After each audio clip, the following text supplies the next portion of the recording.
It begins not with a bang nor a whisper, but with a glance, innocent, fleeting, the kind you exchange with strangers at coffee shops or on trains before remembering that eye contact is terrifying and you're not emotionally equipped for spontaneous human interaction before 11 a.m. But this time, something is different. Above that stranger's head floats a sentence, glowing faintly like a passive-aggressive screensaver from hell. Thinks your shoes are trying too hard. You blink. It's still there. You turn to your left. Would sell my soul to never hear you chew again. You glance down at your phone. This person has Googled how to fake your own death more than once. And then it hits you. Everyone around you is broadcasting their unfiltered emotional truths in real time, like walking Yelp reviews powered by dread and social trauma. Welcome to the new normal. Welcome to the feature no one asked for.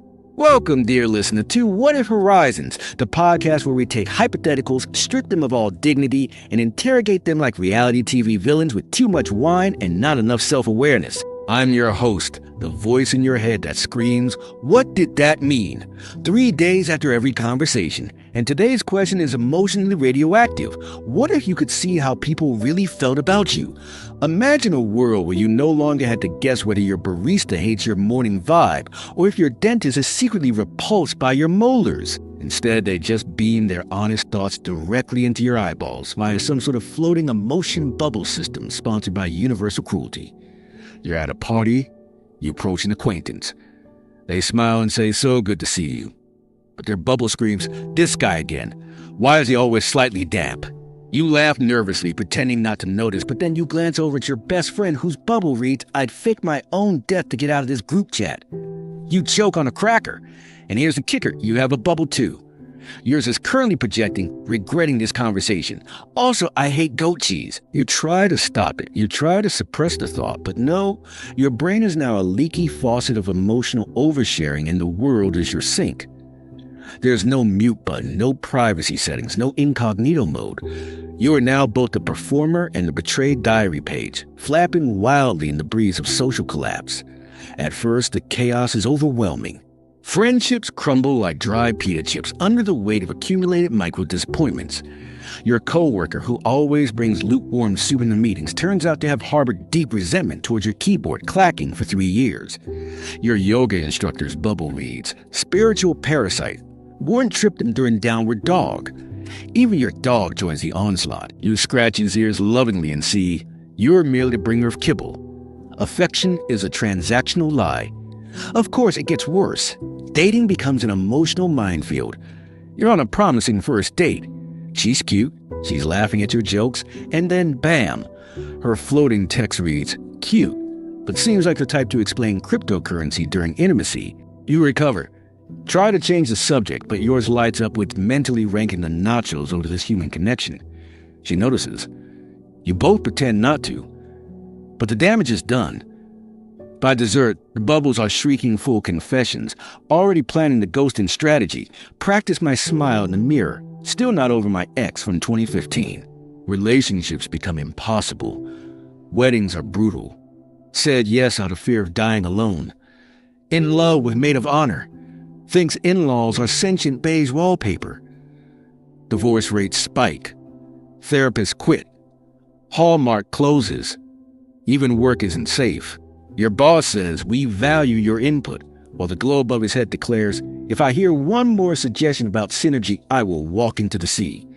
You try to compliment a colleague's presentation, only to have your emotional caption blurt, "Fell asleep twice." Imagine escaping via office vent. HR departments collapse. Team building retreats turn to cage matches. Thinks Karen breathes too loud. Wouldn't say Greg in a fire drill. Misses the pandemic silence. We devolve into tribes of mutually tolerated resentment. People start wearing hats with captions like, "Ignore my bubble, I'm working on myself." Of course, your own bubble becomes your greatest enemy. It exposes not just your opinions, but your fears, your insecurities, your darkest internal monologues. You're in line at the grocery store, and suddenly your floating truth reads, "I don't know what quinoa is. I pretend." People stare. Your cashier's bubble reads, "Same."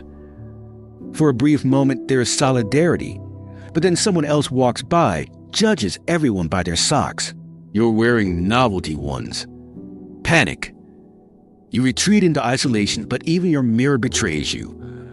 Practicing arguments you'll never have. Again. You throw a towel over it. Nothing helps. Humanity unmasked is a horror show of politeness, barely holding back oceans of judgment, lust, envy, boredom, and unprocessed trauma from third grade. But is there hope? Maybe. Maybe we evolve. Maybe people learn to be more compassionate, knowing their thoughts are visible. Maybe we become braver, more authentic, less fake. Or maybe we just get really good at thinking nothing. Emotional Zen. A generation of blank minds trained in the ancient art of having no opinion whatsoever. But let's be honest, probably not. There is perhaps no ecosystem less emotionally prepared for the truth than the modern workplace, that beige-colored arena of artificial smiles, vague compliments, and microwave fish. Now imagine that entire carefully balanced ecosystem turned upside down because every single person now broadcasts their real-time emotional feelings about everyone else in glowing, undeniable text bubbles like passive-aggressive thought balloons on steroids. Welcome to the corporate apocalypse. You walk into the office Monday morning, coffee in hand, optimism at 3%, and immediately the receptionist's floating caption reads, "Forgot your name 3 years ago, too awkward to ask now."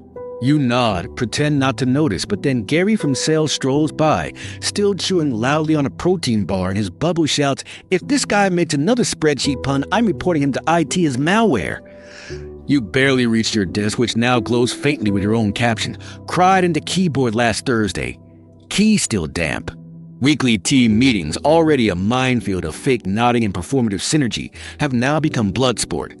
Your manager smiles, presenting another reorg slide deck, while her bubble reads, "None of this means anything. I just want to look busy until bonus season." You glance at the intern, who's aggressively taking notes, but his bubble says, trying to hide that I don't know what KPI stands for. Across the table, Karen from legal is nodding along while her thoughts hover above her like storm clouds of disdain. "We've been talking for 27 minutes and said nothing. I am trapped in a PowerPoint purgatory."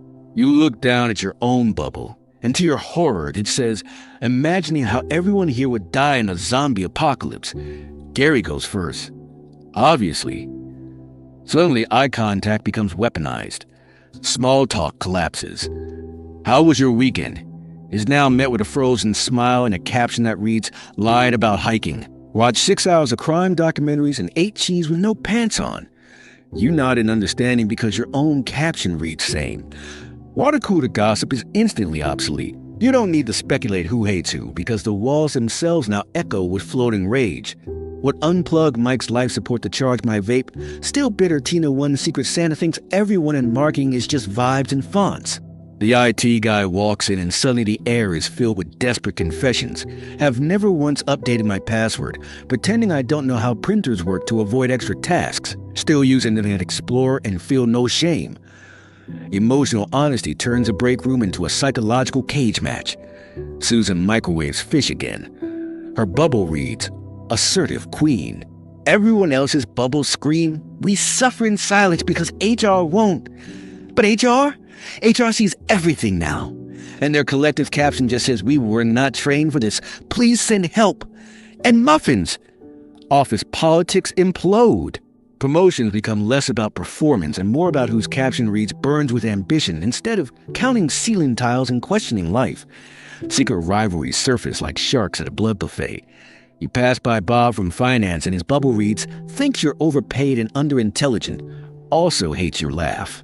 Yours immediately responds with, "Bob is one ergonomic chair away from snapping. Congratulations." You are now at emotional war. But it's not just conflict. Oh no, awkward flirtations come out swinging too. That one coworker who always shares memes and suspiciously long hugs, their bubble now declares secretly in love, wrote poetry. You'll never read it. Meanwhile, yours betrays you with what may be risk an HR warning. Depends on the lighting. And then comes the annual performance review. Your manager smiles with tight corporate joy as she says, "You've made valuable contributions," while her bubble says, "I forgot you worked here until yesterday." You nod and pretend not to cry as your bubble blares. I am 70% caffeine and 30% fear. Outside of meetings, Slack is no longer safe either. The polite thanks for the update message is now accompanied by a personal caption reading, "Read half. Understood none." We'll ask questions that were answered in slide 4. Zoom calls, now upgraded to a full gallery of emotional diagnostics. You try to make a point, but everyone's bubbles scream. Muted you mentally 3 minutes ago, practicing dead face while plotting resignation. Why does he keep saying circle back like it's a threat? Some try to resist. They wear hats, sunglasses, tinfoil helmets, anything to obscure their emotional captions, but the truth finds a way. Executive leadership tries to implement positivity retraining, but their captions betray them. Stock options are deaf. Every town hall brings me closer to chaos. If one more person says pivot, I pivot off a bridge. Yet amid this transparent chaos, something strange begins to happen. Certain bubbles start showing signs of actual sincerity. Not all, but a few. The quiet guy in accounting, his bubble reads, "Worried I'm not good enough, grateful for kindness." The overworked project manager, "Trying my best. Really want people to believe that."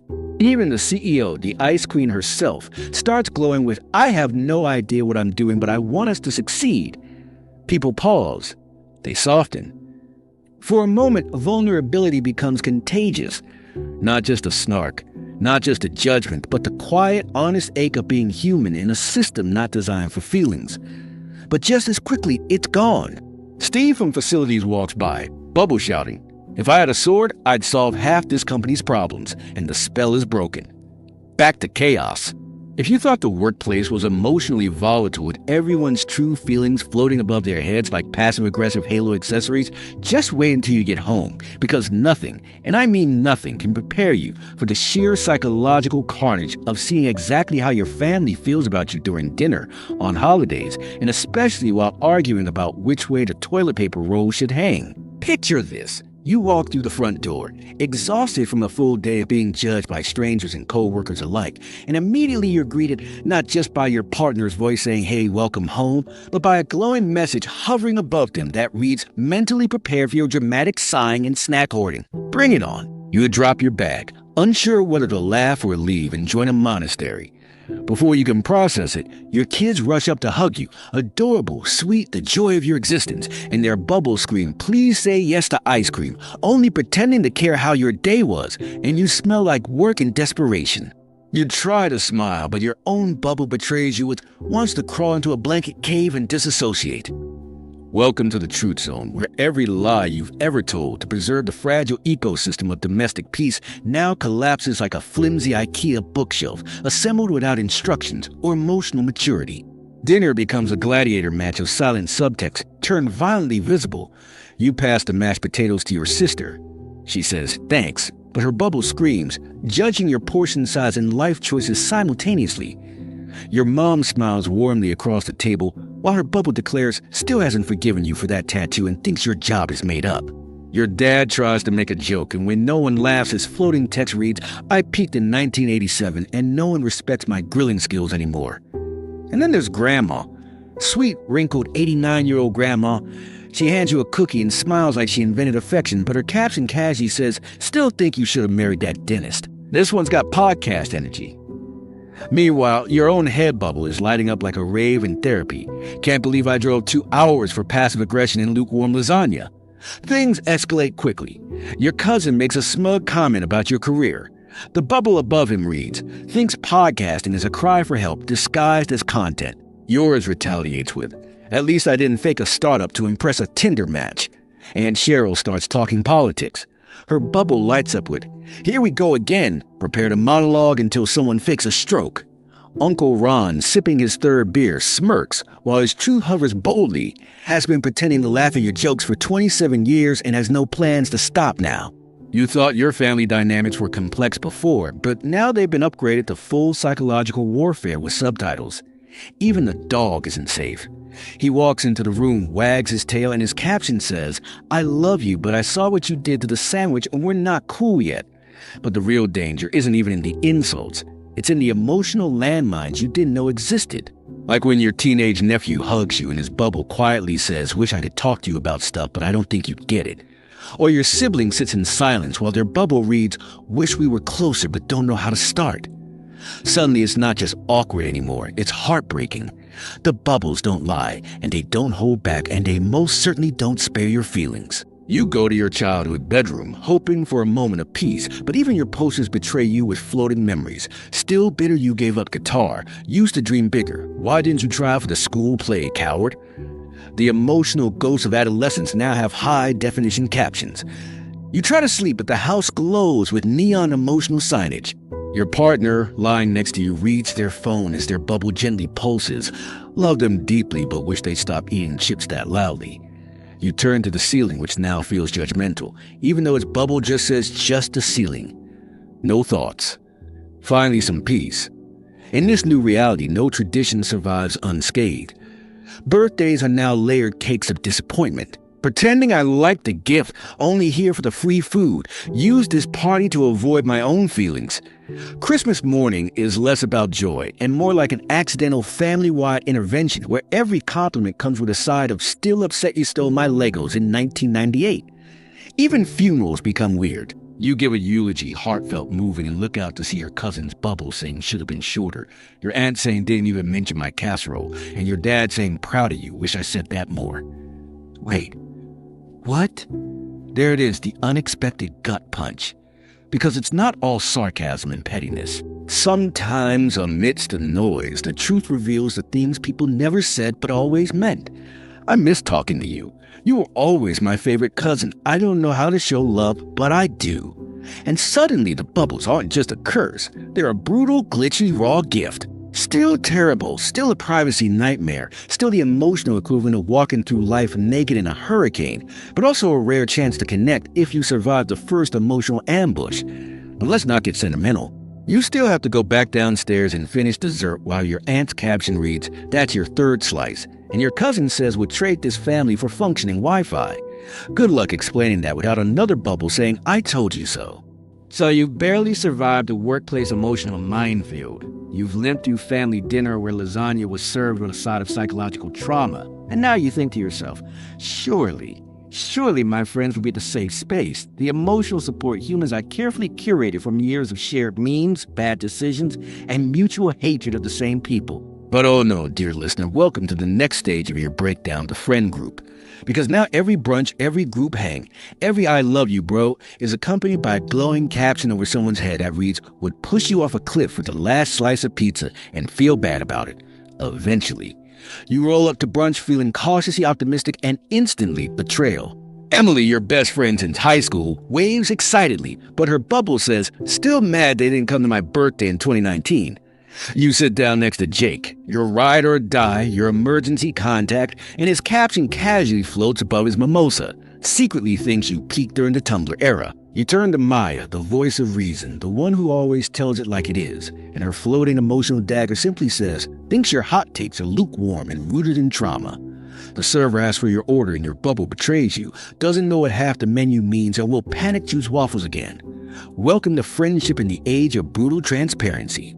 The brunch menu now includes eggs, bacon, toast, and 27 years of repressed tension.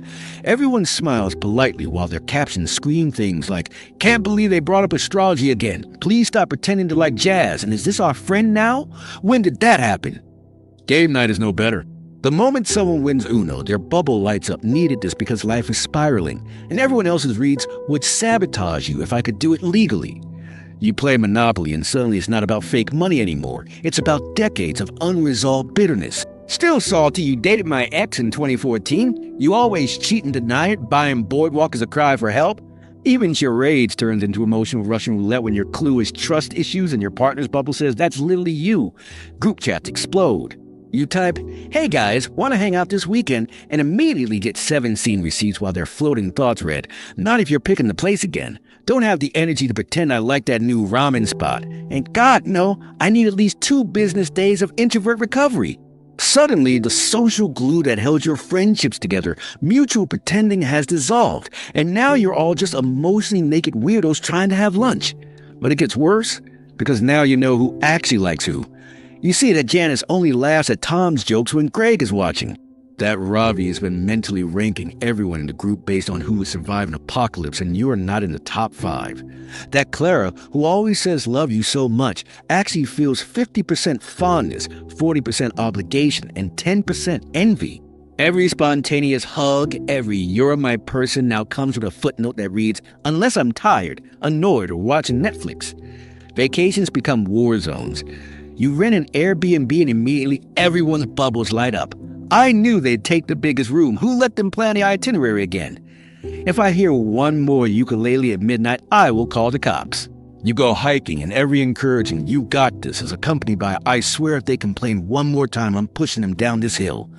Even the campfire isn't safe. You open up, you share something real, and someone's bubble says respect the vulnerability, but also this is not the vibe I came for. And then, in your lowest moment, it happens. You read your own bubble, and it says, "trying too hard, afraid to be alone, doesn't know how to ask for support without cracking the joke." It hits you like an emotional anvil dropped from the sky. Because in this truth apocalypse, you're not just seeing others, you're being seen. Deeply, disturbingly, inescapably. The emotional subtitles don't just reveal what others think of you, they make you confront the worst parts of your own identity. You try to hide, to crack another joke, to change the subject, but your bubble keeps glowing. Merciless, wants love, but doesn't know how to trust it. You stare at it. Then you look up. Jake's bubble reads, "wish I knew how to help them." Emily's reads, "miss how we used to talk. Miss them." Maya's reads, "I act tough, but I care. A lot." And just like that, something shifts. Beneath the sarcasm, the snark, the weirdly specific food complaints, there's real affection. Real connection. You've been so focused on the judgments, the pettiness, the bruised egos, and caffeine-fueled conflicts that you almost miss the tenderness, the quiet love, the emotional truth that, despite the chaos, your friends really do care. They're just scared. Just like you. Just like everyone. But don't get too soft. We're still human, which means 5 minutes later someone's bubble reads, "if they play that playlist again, I will eat my own arm," and the moment is gone. But for a second, it was real. It starts subtly. A little too much eye contact from the cashier. A barista smile that seems less like customer service and more like a hostage situation. A stranger who passes you on the street and nods, but their thought bubble casually hisses, "you walk like you're trying too hard." At first you brush it off. Maybe it's just a weird Tuesday. Maybe you radiate that energy. But then it happens again and again. The neighbor who used to wave at you every morning now has a bubble that says, "I wave because it's expected, not because I like you." The old man who walks his dog across the street beams at you with a bubble that reads, "still thinks you're the one who left trash in front of my house in 2019. The guy at the ATM next to you who stands a little too close, his thoughts float freely above his head. "Maybe if I lean in far enough, I can memorize your pin and buy that weird foot massager I've been eyeing." And now you can't focus. You fumble your code. Your bubble lights up, internally screaming. Regrets leaving the house. Might go live in a cave. Welcome to society, now with 100% transparency and 0% chill. Grocery shopping becomes emotional trench warfare. Every aisle is a minefield of passing judgment. You reach for frozen pizza. A woman next to you has a bubble that reads figures. A teenager's bubble whispers, "this is their entire personality, isn't it?" You reach for a cucumber. Someone snorts. Their thought, classic overcompensation. You flee to the dairy section, already emotionally lactose intolerant. At the checkout, the clerk says, "have a nice day," but the floating caption above them says, "you people always wait until the last second to pull out your wallet." You are chaos incarnate. You respond with "you too," while your own thought reads, "I'm sorry." For everything. I don't even want the cucumber anymore. Sidewalks, once the realm of polite nods and stepping aside, are now psychic obstacle courses. You sidestep a man with a baby stroller. His bubble says, "you better move. I will ram ankles." A woman on a bike glides past, caption glowing, "too cool to pedal at full speed, but still need to look superior." Your own bubble? Just trying to survive. Also kinda hungry. But nothing, absolutely nothing, compares to the horrors of public transportation. Buses, trains, shared rides, now infused with an unfiltered look into the collective nervous breakdown of urban civilization. You sit down next to a man in a hoodie. His bubble reads, "If this person talks to me, I'm jumping out the window." The driver's bubble flashes, "I am underpaid and listening to conspiracy podcasts." The woman across from you, pretending to scroll on her phone, has a thought bubble that reads, "Please stop breathing like that." Yours simply states, "Overthinking my arm position. Do knees go here?" It gets worse. You enter a quiet subway car. At first, all seems normal, but then you glance up. Floating bubbles everywhere. "I should have showered. Regret this outfit. Why does this train smell like cheese and despair?" A man sneezes.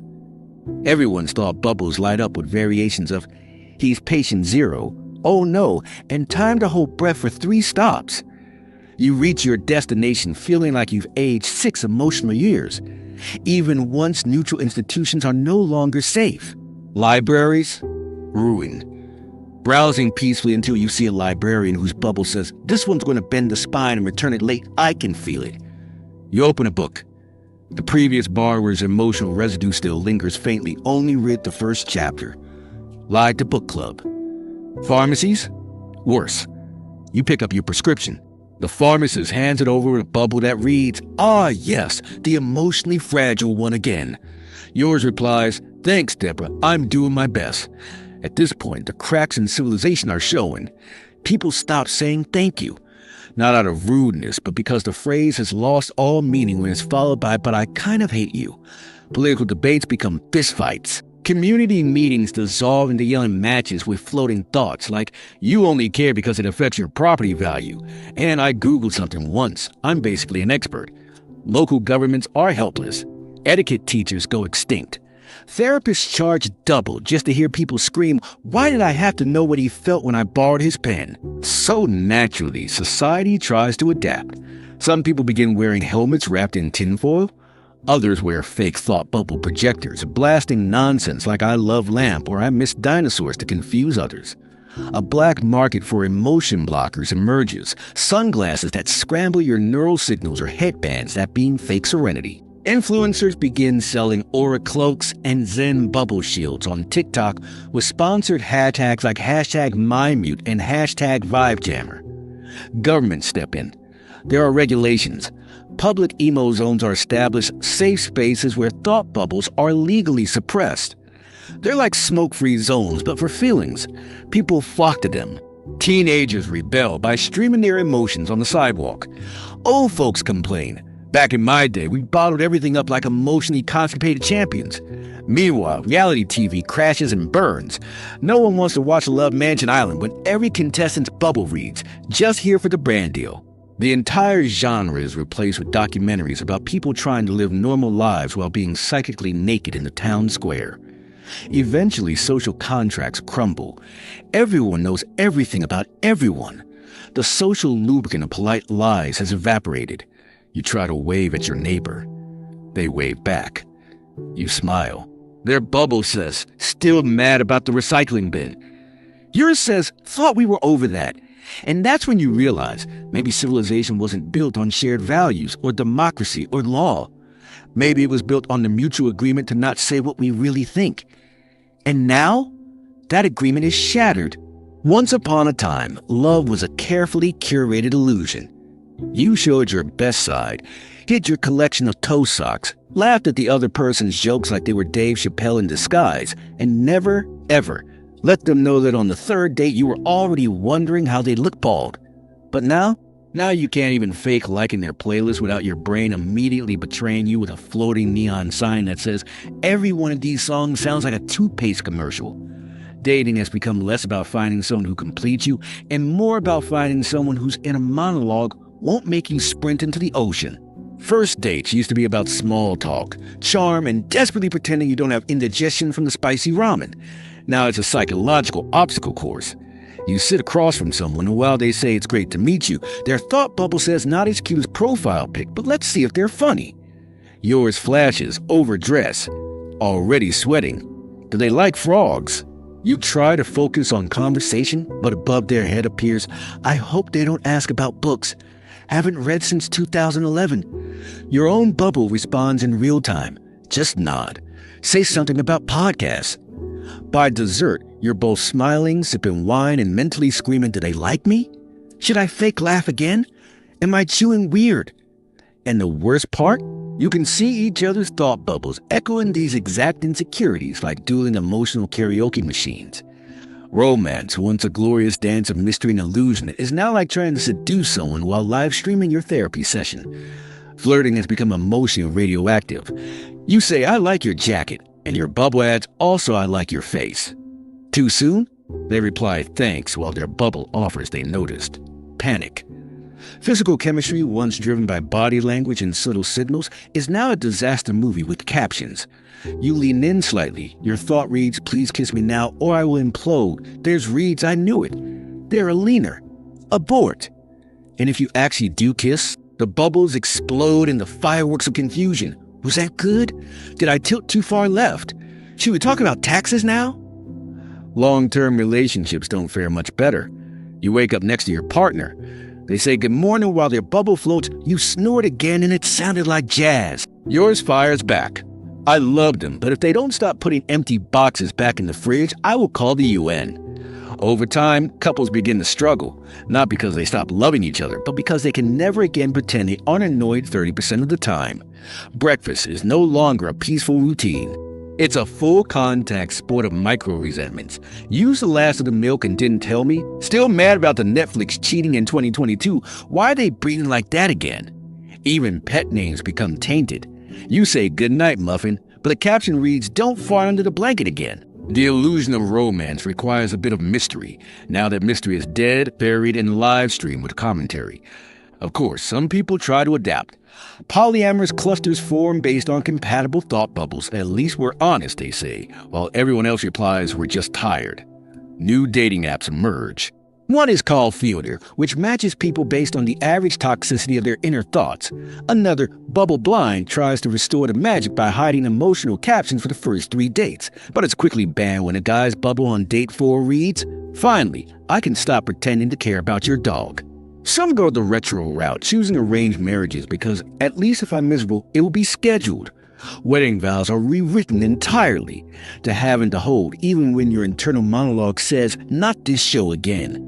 Ceremonies include projection screens where both parties publicly display their thought bubbles in front of witnesses. One groom says, "She's the love of my life," while hers says, "I wonder if this tux is rented." Marriages now come with pre-written forgiveness clauses like emotional NDAs. I understand that your brain will sometimes betray you, and I will try not to take it personally unless you compare me to your ex again. Therapists create workshops to help couples navigate this emotional minefield with courses like reading thought bubbles without crying, when to laugh at intrusive thoughts, and just because they thought it doesn't mean they hate you. Still, not all is lost. In some ways, emotional transparency allows deeper, stranger connections. Couples begin bonding not in spite of their thoughts, but through them. You say "I love you," and your bubble says, "And I want to grow old arguing with you about where the charger went." They say same, and theirs reads, "This is the person I want to eat questionable leftovers with forever." A new kind of intimacy is born. Less poetic, more honest. Less you complete me and more you understand that I sometimes cry when toast burns and you still love me. And in this strange, chaotic, brutally exposed world, maybe that's enough. Or maybe not. Once upon a time, children were tiny chaos gremlins whose emotional states were mysteries best left unsolved. Are they crying because they're tired, hungry, or because you breathe wrong? Are they laughing because they're happy, or because they just flushed your phone? But in the new age of emotional transparency, mystery is dead, and toddlers are now walking thought streams of unfiltered ID. Imagine your 2-year-old stomping into the living room, arms crossed in protest, and above their head floats a glowing bubble. "I pooped in the closet and dare you to find it." You look at your sweet angel and realize they are in fact a tiny dictator in unicorn pajamas, ruling the household with sticky hands and weaponized cuteness. At first, parents were thrilled. Finally, they could know exactly what their kids needed. No more guessing games, no more decoding the cryptic wails of bedtime resistance. "Why are you crying?" you ask. The bubble replies, "I wanted the blue cup. Not the identical blue cup, the other blue cup, you monster." Revolutionary. For the first time in history, parenting books could be accurate. Chapter 1, they hate you, but also need you to butter toast. Chapter 2, you are both the love of their life and the villain in their origin story. Chapter 3, accept that nap's a war. But the high didn't last long, because what no one anticipated was just how mean kids can be. Sure, they're adorable, but they also have the impulse control of a blender with legs. Now you're at the playground and your kid toddles over to another child with a friendly hi while their bubble flashes, "I will push you off the slide and feel nothing." You gasp. The other kid's bubble says you smell like raisins in defeat. Suddenly the sandbox becomes a battleground of miniature psychological warfare, with bubbles like, "You're not my best friend anymore, and your drawing sucks, and I only said it was good for more crackers." Parenting, once an act of blind, stubborn optimism, now requires emotional Kevlar. Your kindergartner brings you a painting, mostly just brown blobs and existential despair, and you say, "Wow, that's beautiful." But your bubble betrays you with, "What the hell is it this time?" The child sees it, scowls, and their bubble declares, "I shall never trust again." Cue the crying. You try to explain, no, it's just an intrusive thought. But it's too late. You've shattered the fragile ecosystem of make-believe praise. Birthdays are worse. You give your child a new toy, they squeal in joy, but the bubble reveals, "I wanted the robot that screams, not this silent educational crap." You try to hide your disappointment, but your own bubble responds, "I spent 3 hours in traffic for this ungrateful sponge." The grandparents clap in confusion. A week later, they give the kid a piggy bank, and their bubble just says boomer tech. Schools become absolute disaster zones. Teachers can no longer maintain the delicate fiction of treating all students equally. "Great effort, Timmy," is immediately undermined by the bubble. "Can't believe this child still eats glue." Students revolt, forming factions based on mutual emotional alignment: the indifferent, the overachievers, the chaos gremlins, and the secret criers. Report cards come with bonus sections, teachers' unfiltered thoughts, and students' real opinions about math. Recess becomes group therapy. Even show and tell turns cutthroat. A kid presents their seashell collection while their thought bubble brags, "This is boring and I just wanted attention." Another kid rolls their eyes, "My dad has a boat and doesn't cry about shells." Tensions rise. The guidance counselor's bubble reads, "This school is a social experiment gone wrong." Parent-teacher conferences evolve into emotional battle royales. "Your child is very expressive," the teacher says, while their bubble reads terrorizes the reading corner. The parent replies, "We're working on it," but their bubble says you're underpaid and afraid. Eventually, a counter-movement emerges, bubble-free childhood advocacy. They argue that children deserve the right to emotional privacy, even if that means letting them lie through their teeth like generations before. Some schools try caption-free Fridays, where neural bubbles are disabled for a few hours. The first trial ends in total chaos. Lying returns with a vengeance, the art teacher cries, and a sixth grader fakes their own death for attention. On the flip side, some children weaponize transparency for good. A new wave of hyper-empathetic kids rise, tiny philosophers with thought bubbles like, "I see your pain, Susan, and I honor your struggle." One second grader becomes a viral sensation for comforting classmates with affirmations like, "You are enough, even if your Lego fell apart." Brands capitalize immediately. There's now a cartoon called Feelings Patrol, featuring emotionally intelligent toddlers who solve crimes with therapeutic language and long hugs. But behind the scenes, the creator's bubble says, "I'm just here for the merch money." The kids know. And then there are the teens. Oh dear. If you thought toddlers with thought bubbles were chaos, welcome to adolescence. A flaming roller coaster of identity crises, existential dread, and the intense desire to both be seen and not perceived at the exact same time. Teenagers were already walking contradictions before the age of emotional captions. Now, with their unfiltered thoughts floating above their heads in HD clarity, they become sentient Tumblr blogs with hormones. You walk past a 15-year-old and their bubble reads, "Everyone is looking at me. No one sees me. I'm hungry. Do I exist?" Welcome to high school in the caption era. The moment a teenager wakes up, the drama begins. They shuffle into the kitchen, hair resembling a static explosion, wearing a hoodie that could double as a tent. You say, "Good morning," and their response is a monosyllabic grunt, but the bubble reveals, "Why do they keep speaking to me like I'm not a void creature of sadness?" At breakfast, they stare blankly at their cereal, while the caption reads, "Is this milk real? Am I real?" Is this cereal judging me? You ask if they're okay. I'm fine, they say, but the bubble flashes. I just remembered something embarrassing from 5 years ago, and now I want to live in a hole. At school, the hallway is an emotional minefield. Hormones mixed with captioned bubbles turn every glance into an opera. One teen walks by their crush. On the outside, casual indifference. Inside, the bubble screams, "I would die for you," and also maybe cry into a burrito if you say hi. The crush's bubble. Do I have something on my face? Should I start a band? Every classroom is now a theater of emotional performance art. The history teacher drones on about revolutions, while one student's bubble says, "I am the revolution." Another says, "Please stop calling on me, I forgot how to speak." And the third says, "I bet Caesar would have been a good boyfriend." The teacher, maintaining a composed demeanor, internally screams, "I have 3 degrees, and I'm explaining Napoleon to people who think he's a pasta." New projects? Absolute warfare. "I'll do the slide," someone volunteers while their thought bubble snarls, "because none of you slackers will do anything." Another offers to write the script. Their bubble whines, "Why does it always have to be me? I'm not your emotional mule." And then there's always one silent kid whose caption simply says vengeance. Social dynamics become a circus. Cliques realign based not on fashion or hobbies, but on emotional resonance. Goths bond with high-anxiety overthinkers. Theater kids link up with romantics whose bubbles constantly quote Taylor Swift lyrics. Jocks form alliances with people whose inner voices just shout, "Win," all day. The cafeteria becomes a gallery of raw human insecurity and rage-fueled pizza consumption. You sit down and your bubble betrays. "I shouldn't have worn this. I knew the chicken nuggets would betray me. I missed the womb."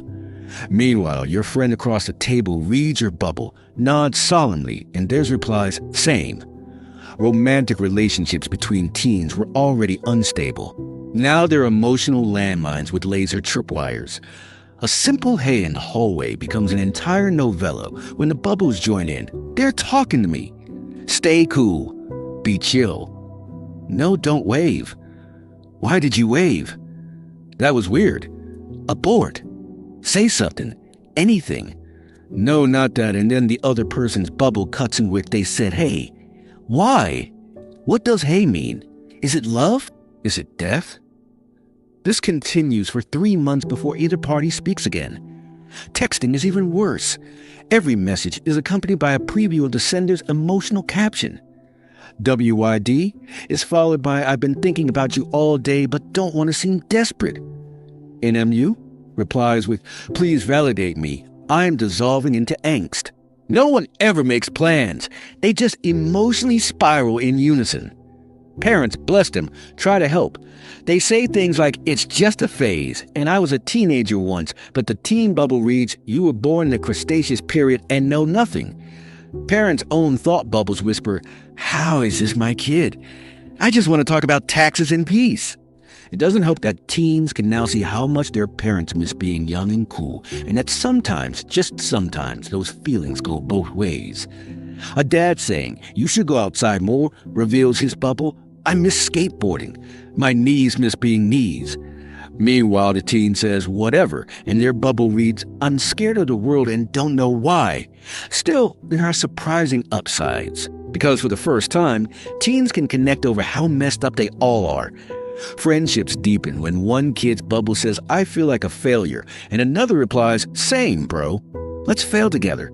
They form strange, beautiful, emotional wolf packs, misfits held together by mutual awkwardness and shared existential dread.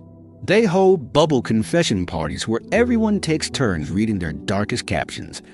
"I think I peaked in middle school," one says. "I cried over grilled cheese," says another.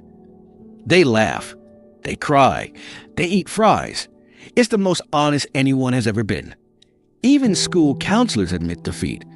We can't fix them, one size, but at least we can help them meme about it. And of course, there are still the overachievers, kids whose captions read, "I will be president," while running 5 clubs, learning Mandarin, and still finding time to have a minor breakdown at 2 a.m. over a B+. They terrify the rest of the students, but deep down their bubble also says, "Ah, yes, politics. That noble battlefield where ideas are debated with logic, dignity, and respect." Except now, every time a politician opens their mouth, their brain also opens its fly and flaps wildly in the wind for everyone to see. No more carefully rehearsed speeches, no more stoic smiles while internally screaming. Just raw, unfiltered emotional subtitles floating above every campaign promise like a sarcastic angel of truth holding up cue cards. At first, the world was thrilled. Finally, transparency. No more lies. No more spin. No more I'm doing it for the people while thinking, I really hope this boosts my book sales. Town halls turned into verbal bloodbaths. A candidate would step on the stage and declare, healthcare is a human right, while their bubble said, please clap, please. My campaign manager is crying. Meanwhile, their opponent countered with, we must protect our borders, and the bubble screamed, I'm polling at 12% and I just wet myself. The moderators couldn't keep a straight face. Voters watched like it was reality TV, which it basically became. The top-rated political show in the country? Captioned Congress, a live stream of legislators trying to pass laws while their bubble said things like, I'm just here for the lobbyist buffet. No idea what this bill is, but my party likes it. And what's filibuster mean again? The House of Representatives started holding debates where the real discourse happened not with mouths, but in the silent war between floating emotional captions. A Democrat gives a passionate plea for climate action while their bubble whispers, I'm 36 and still sleep with a weighted blanket. A Republican counters with fiscal responsibility, but their bubble just says, I want to own a boat and never work again. Bipartisan cooperation reached a historic low after a senator gave an impassioned speech about unity, and someone leaked a bubble that said, I would rather fight a bear than compromise. International diplomacy didn't fare much better. Global summits turned into accidental roast battles. One world leader met another with a polite handshake, saying, we are honored to partner with your great nation, while their bubble muttered, you smell like wet laundry and colonizer guilt. In retaliation, the other's bubble replied, this handshake is as fake as your accent. Entire treaties fell apart before appetizers were served. Meanwhile, dictators and authoritarian leaders tried to ban emotion bubbles outright, but that backfired when their suppressed thoughts were replaced with flashing skull emojis and dramatic internal screaming in Comic Sans. Ironically, it was the most honest they'd ever been. The media didn't escape either. News anchors reading headlines while their bubble said, this is the 7th mass extinction story this week and I want to scream into a plant. Morning talk shows devolved into chaos. A host announces, today we're making gluten-free cupcakes, and their bubble confesses, I haven't known joy since 2013. The cooking segment burns down. Ratings soar. Late-night comedians had a field day. They no longer needed monologue jokes. Just read politician captions live and let the audience do the rest.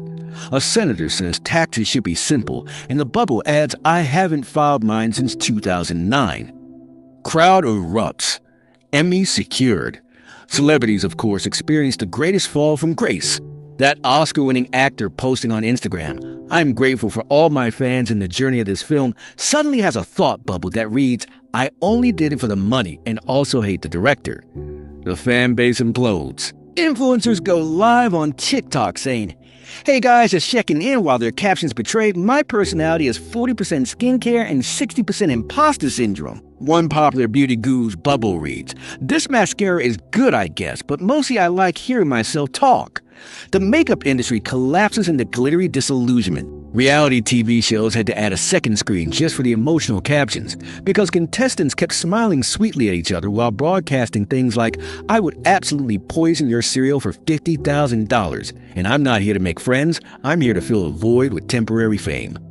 Sports became a bizarre therapy session.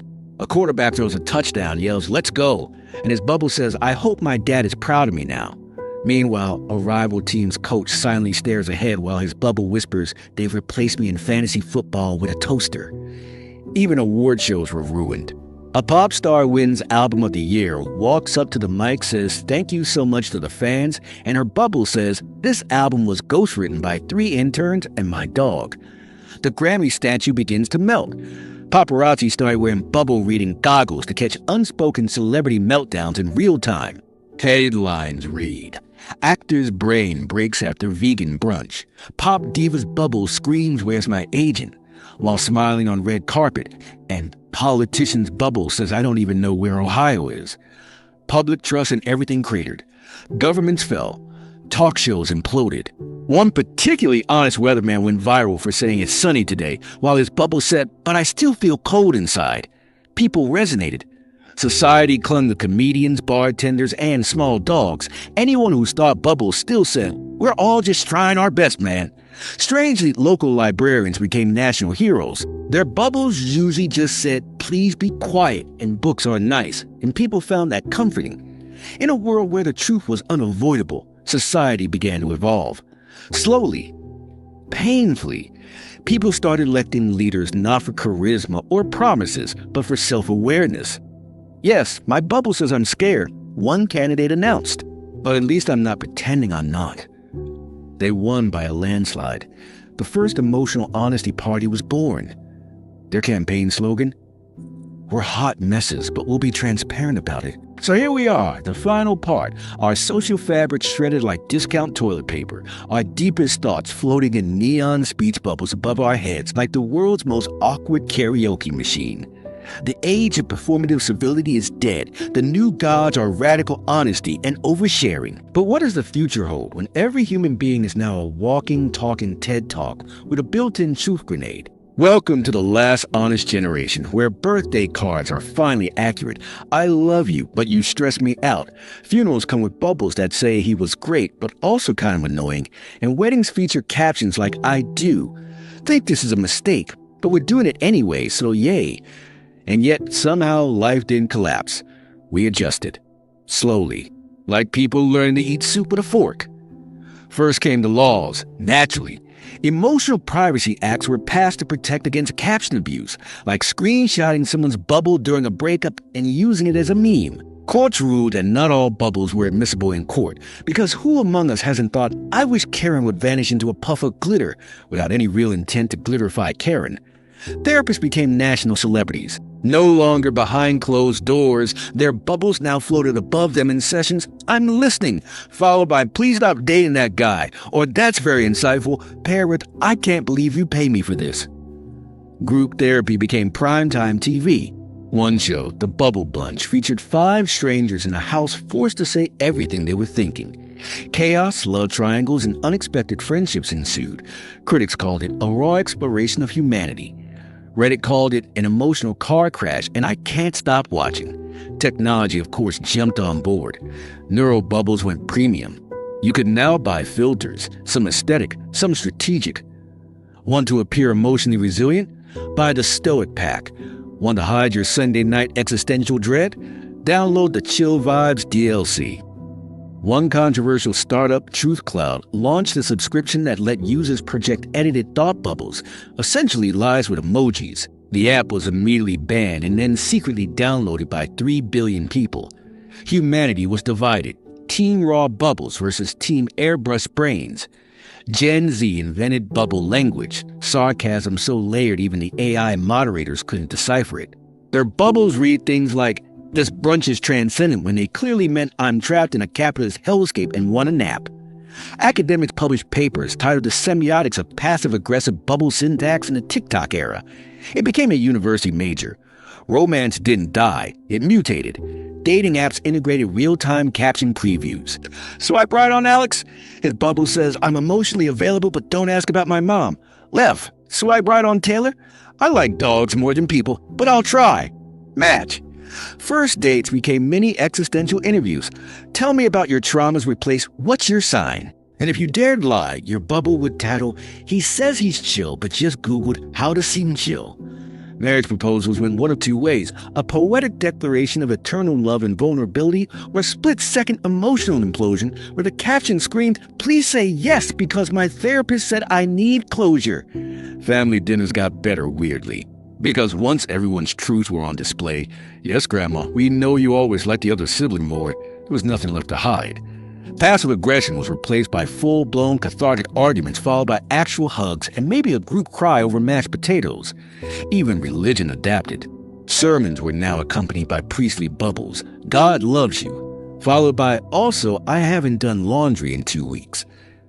Confessionals came with digital caption scramblers, so penance could be delivered without public shaming. One progressive sect even claimed that bubbles were divine revelations. Your brain's emoji is God's way of texting you. Hard to argue with that. Schools finally figured it out too. Emotional literacy became a core subject. Children learned to read bubbles like social subtitles, decoding "I'm fine" into "I'm imploding internally, please ask me twice." Bullying declined, empathy rose, and the cool kids were the ones who could express vulnerability without sounding like LinkedIn influencers. Meanwhile, AI evolved. Your refrigerator now pings you not only when you're low on milk, but also when your neural bubble reads "I'm spiraling." Smart homes began adjusting temperature based on mood, feeling sad, warm and cozy. Feeling rage, cold and sterile like your ex's apartment. One AI assistant, BubbleBot, offered to coach you through difficult conversations by suggesting bubble-friendly phrases like "I feel unheard" instead of "you are the worst person alive." And finally, the last twist of this brave new world, people began to miss lies.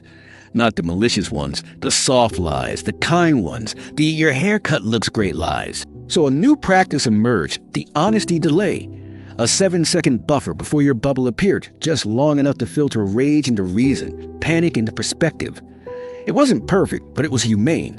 Because in the end, the truth is powerful, but context, compassion, and timing are everything. And so humanity survived, not because we became flawless paragons of emotional accuracy, but because we learned to embrace the mess, to hold each other gently in the glow of our ridiculous floating confessions.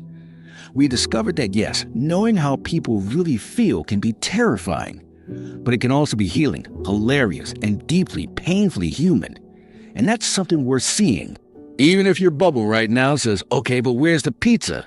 And that's it for today's Cerebral Safari, fellow emotional archaeologists. If your heart enjoyed this delicious mess, don't forget to subscribe, share with friends, and leave us a 5-star rating before your inner caption bubble says, I forgot again." Until next time, may your thoughts be kind, your captions honest, and your brain bubbles only mildly embarrassing.